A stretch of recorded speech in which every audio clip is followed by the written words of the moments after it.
உங்களுடன் ஸ்டாலின் ஒரு முகாம் நடத்துறாங்களாம். அப்படியா? என்ன முகாம் அது? உங்களுடன் ஸ்டாலின். ஏன் இவ்வளவு காலமா என்ன பண்ணீங்க நீங்க? அந்த முகாம்ல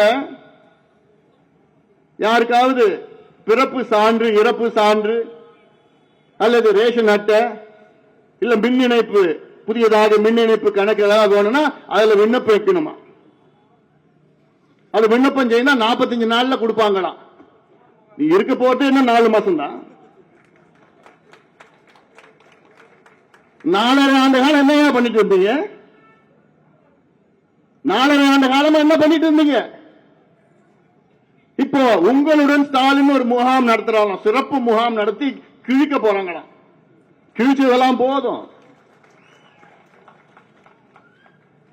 இத நாங்க பாட்டாளி மக்கள் கட்சி சார்பில் 15 ஆண்டுகளுக்கு முன்பு நாங்க சொன்னோம் இந்த யோசனையை. என்னன்னு? சேவை பெரும் உரிமை சட்டம், ரைட் டு சர்வீசஸ் ஆக்ட், அதை கொண்டு வாயா, வேற எங்கேயுமே போக வேண்டாம். அந்த சட்டத்தை நீங்க கொண்டு வந்தா யாராவது விண்ணப்பம் செய்தா 15 நாட்களில் அந்த துறை சார்ந்தவர்கள் அதற்கு அனுமதி கொடுக்க வேண்டும், இல்ல சான்று கொடுக்க வேண்டும். எவ்வளவு நாள்ல? 15 நாள்ல தானா நடக்கும். அது நேரடியாக போய் விண்ணப்பம் கொடுக்க தேவையில்லை, ஆன்லைன்ல விண்ணப்பம் கொடுக்கலாம். கொடுத்தா 15 நாள்ல அந்த சேவை வீட்டுக்கு வந்து தேடி வீட்டுக்கு வரும். அந்த சட்டத்தை நிறைவேற்றுங்கன்னு 15 ஆண்டுகளுக்கு முன்பு சொன்னது பாட்டாளி மக்கள் கட்சி. இத திமுக தேர்தல் அறிக்கையில காப்பி அடிச்சு அதை கொண்டு வந்து எப்பயும் போல ஏமாத்தினாங்க. இன்னைக்கு வரைக்கும் அந்த சட்டத்தை கொண்டு வரல. அந்த சட்டம் வந்திருந்ததுன்னா இந்த முகாம்கள் தேவையில்லை, உங்களுடன் ஸ்டாலின் அவர்களுடன் ஸ்டாலின் தேவையில்லை. தானா அந்த சேவை எல்லாத்துக்கும் கிடைக்கும். இந்த சேவை தான் நான் சொல்றது ரைட் டு சர்வீசஸ் ஆக்ட். இது நம்முடைய உரிமை.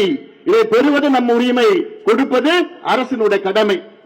இதுல 10 உரிமைகள் இருக்கு. இதை பத்தி நான் பேசணும்னா ஒவ்வொரு உரிமையை பத்தி என்னால 2 மணி நேரம் பேச முடியும். ஆனா இந்த மேடையில நான் பேச போறது கிடையாது. இன்னும் 100 நாள் இருக்கு பேசுறதுக்கு. ஒவ்வொரு பகுதியிலையும் போய் அங்கங்க இருக்கிற மக்களுடைய என்னென்ன பிரச்சனைகள் இருக்கிறது அந்த பிரச்சனைகளை எடுத்து பேச நான் இது பேசுவது கிடையாது. இது விழிப்புணர்வு. ஏன்னா மக்கள் ஏதோ ஒரு மெத்தனமா ஏதோ ஒன்று இருக்கிறாங்க. அது குறிப்பா பெண்கள் ஏதோ 1000 ரூபாய் கொடுக்கறாங்களாமே. 1000 ரூபாய்க்கு அடிச்சுக்கிட்டு புடிச்சுக்கிட்டு இது யார் விட்டு பணம்? அது 1000 ரூபாய் கொடுத்தாங்கன்னா சரியா போயிடுமா? உங்க வாழ்க்கை சரியா போயிடுமா? பெண்களுடைய உரிமை தொகையா பேரு பாருங்க, உரிமை தொகை. என்னையா உரிமை கொடுத்துட்டு பெண்களுக்கு? அவங்களுக்கு 1000 ரூபாய் கொடுத்தா உரிமை எல்லாம் சரியா போயிடுமா?